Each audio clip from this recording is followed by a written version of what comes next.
Hi everyone, the artist for this manhwa made some changes in the art, so now the characters might look different.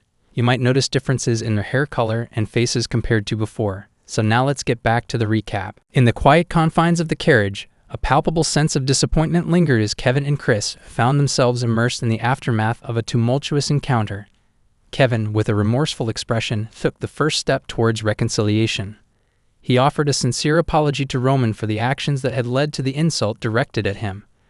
Chris, too, recognized the need to address the rift that had developed during the tumultuous events. He apologized to Roman, admitting that he had failed to act when Dimitry's name was being dragged through the mud and Kevin faced physical aggression. Roman listened, his gaze steady, absorbing the sincerity in Chris's words. Amidst these apologies, Roman, with a measured tone, assured both Kevin and Chris that he understood the difficulty they must have faced in enduring such a situation. Gratitude marked his words as he thanked them for weathering the storm until his arrival. The unexpected acknowledgement left both Kevin and Chris surprised, a newfound understanding dawning upon them. However, Roman's expression shifted, adopting a serious countenance. He spoke of the perils of rashness, emphasizing that chaos often accompanied impulsive actions, while he recognized that Kevin and Chris's decisions had averted a potential catastrophe. He made it clear that it wasn't the ideal outcome he had sought. In a moment of guidance, Roman conveyed a powerful message. He asserted that within the vast expanse of the northeast of Cairo, none should dare lay a hand on the Dimitry family. Even if faced with humiliation, Roman instructed Kevin and Chris to etch the faces of those responsible into their memories and to let their resentment burn brightly, never to be extinguished. The gravity of Roman's words lingered as he revealed his aversion to seeing anyone hold power over him. With unwavering determination, he urged Kevin and Chris to embrace his ways and follow his lead in crafting a life where they stood above all. The carriage became a vessel for the profound weight of Roman's expectations, and the trio now stood at a crossroads, their destinies intertwined. As the scene transitioned, the setting shifted to the grandeur of the Dimitry Palace. A butler, with utmost respect, presented Roman with information about the Barco family. This valuable intelligence had been procured from the esteemed Black Moon Information Guild. The recent movements of the Barco family had raised eyebrows, and Roman was eager to unravel the mystery. The document revealed that the Barco family had settled in the northeast over a century ago, coinciding with their ascent to power. Intriguingly, it was during this period that a member of the Barco family had entered the central government, marking a pivotal moment in their history. Roman meticulously examined the details, noting that the military strength of the Barco family did not align with their perceived status. Hans, a trusted confidant, expressed surprise at the apparent mismatch between the Barco family's status and their military capabilities. Roman, with a hint of contemplation, attributed this incongruity to the overwhelming power wielded by the central government. In the sprawling expanse of the Salamander continent, two mighty empires held sway, and within this geopolitical tapestry, the Kingdom of Cairo emerged as a diminutive and feeble entity.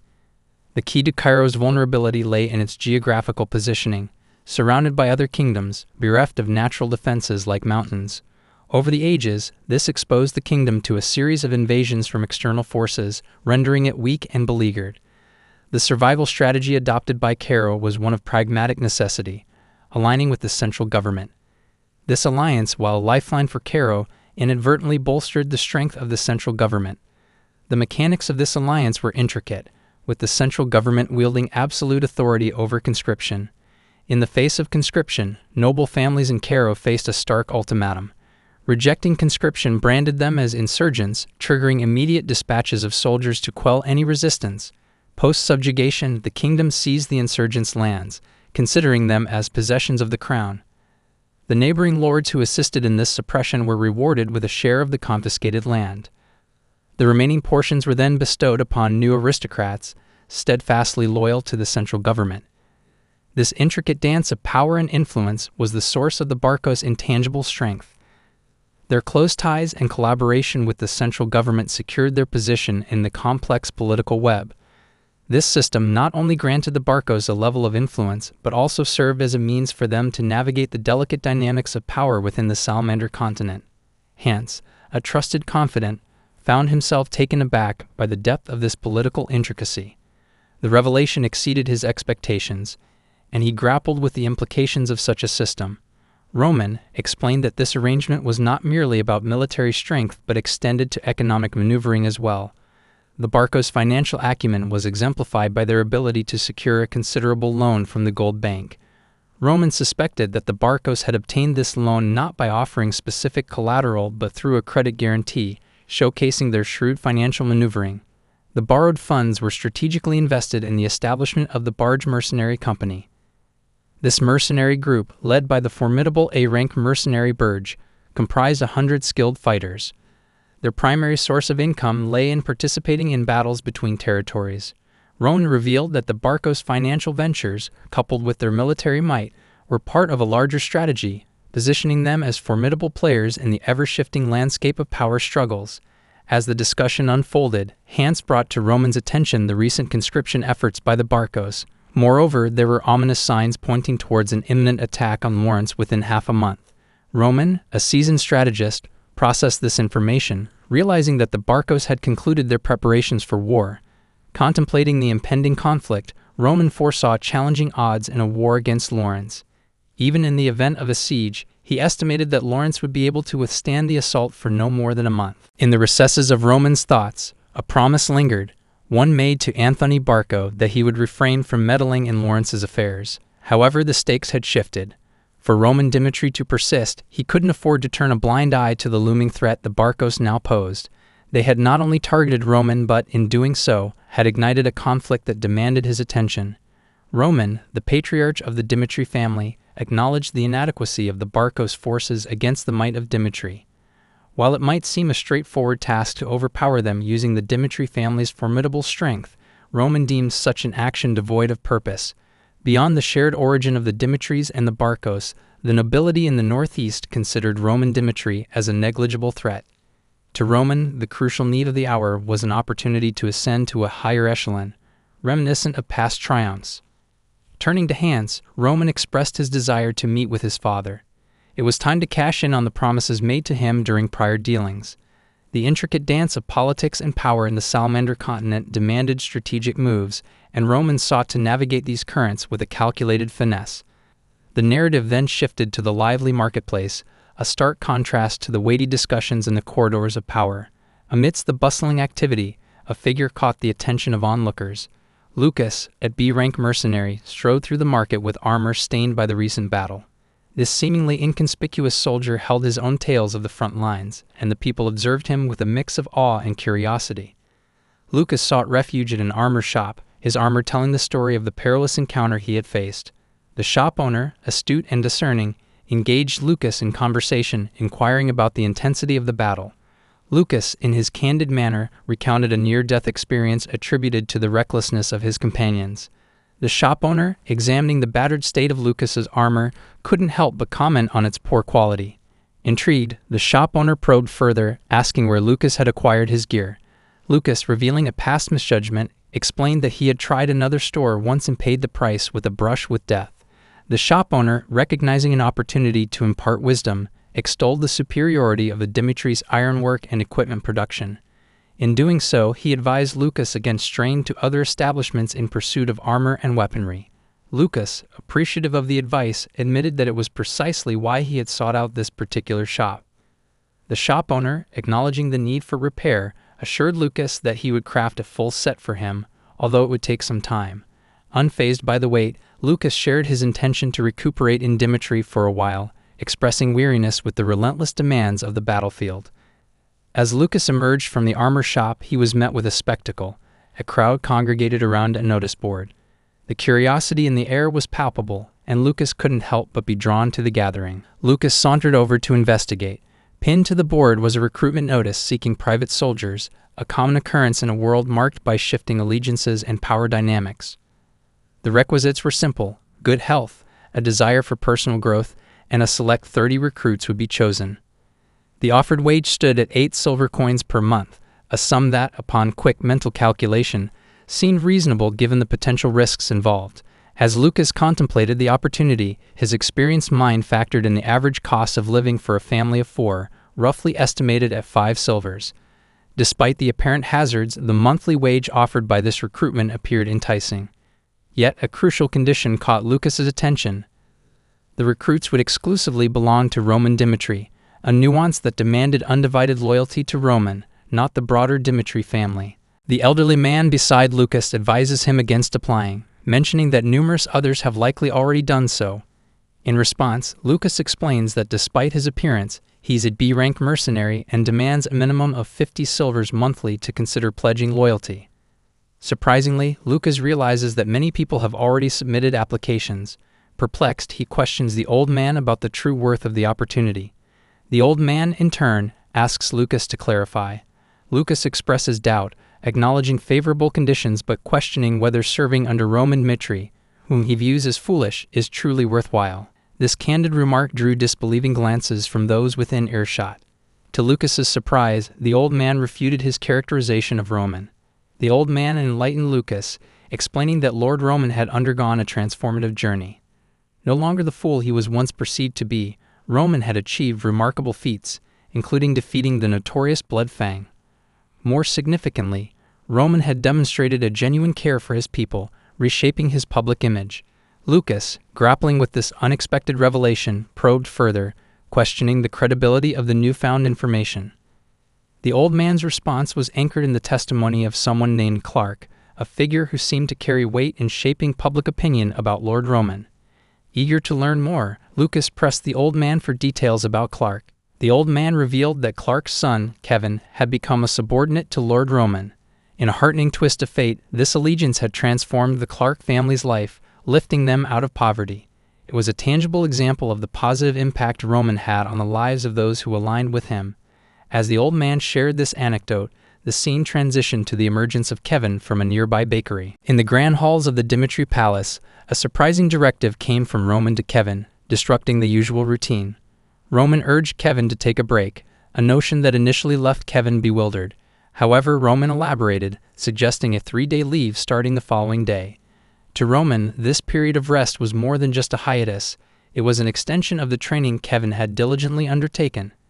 Acknowledging Kevin's relentless efforts, Roman emphasized the importance of spending quality time with family. Expressing gratitude, Kevin retreated to his room, reflecting on the peculiar sensation of stepping away from the demanding daily grind. It had been a long while since Kevin had seen his family. The castle had become a second home, but the ties that bound him to his kin remained strong. In this moment of contemplation, Hans, a confidant and aide, reached out to Kevin.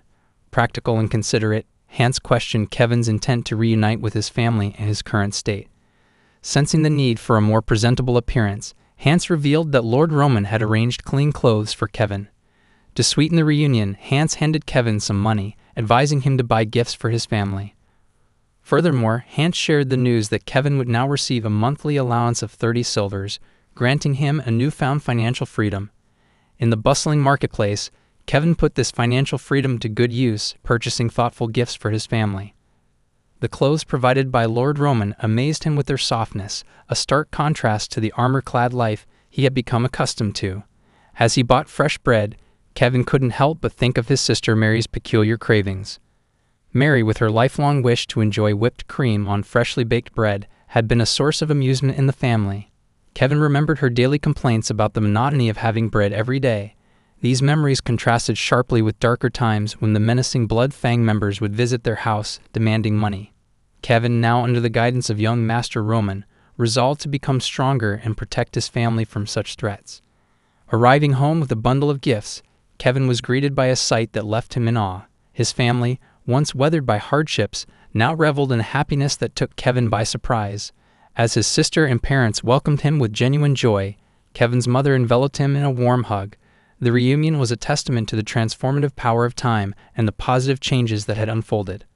Overwhelmed by the warmth of his family, Kevin couldn't help but inquire about the house. Kevin's world took a sudden and unexpected turn when his parents revealed the astonishing generosity bestowed upon them by none other than Sir Hans, acting on the will of Lord Roman. Their family, which had known its fair share of struggles, was now the recipient of a house and land, gifts from a noble lord that left them bewildered. The castle's residents, recognizing the arrival of Kevin's family, extended a helping hand to ease their settling-in process.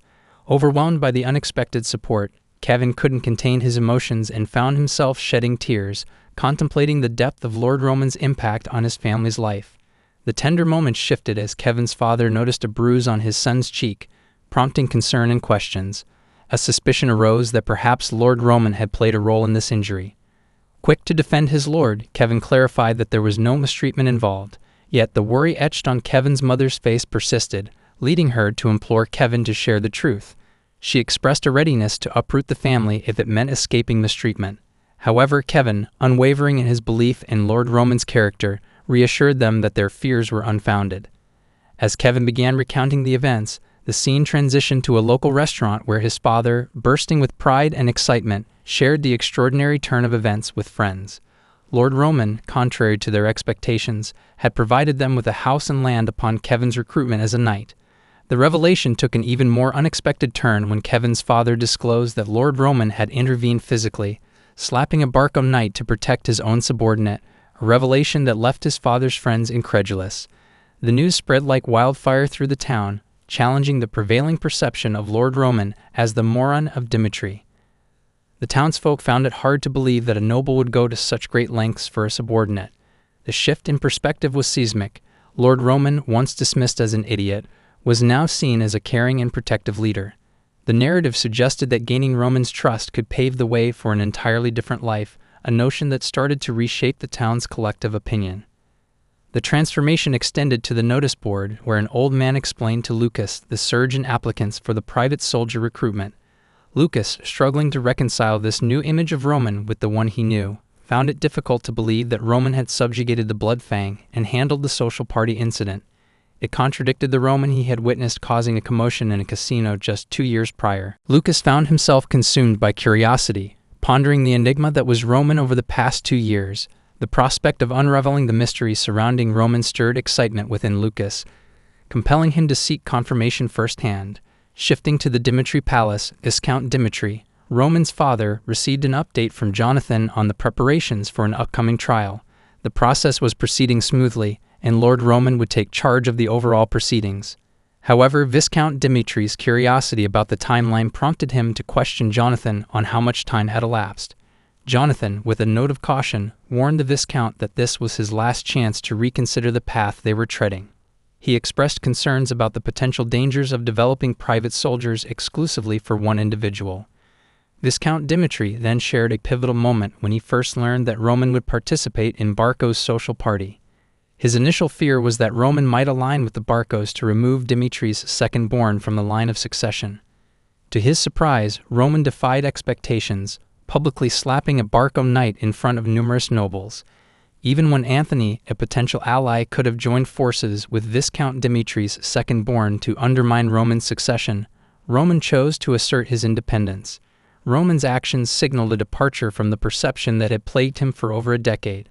Once deemed a moron, Roman had reshaped his life since the Blood Fang incident, living according to his own terms.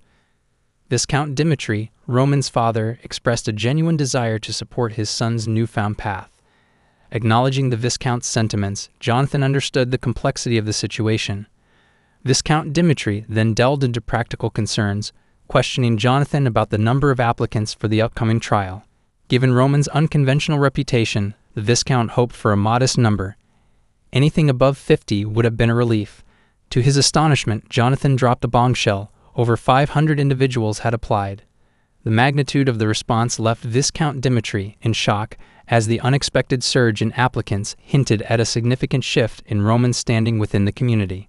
The sheer number of people eager to participate in the trial underscored the resonance of Roman's newfound reputation and the anticipation surrounding the event. The narrative transitioned to the next day, where all the applicants gathered at the palace, marking the commencement of the trial. Chris, a key figure, approached Roman, delivering the news that the trial preparations had been completed.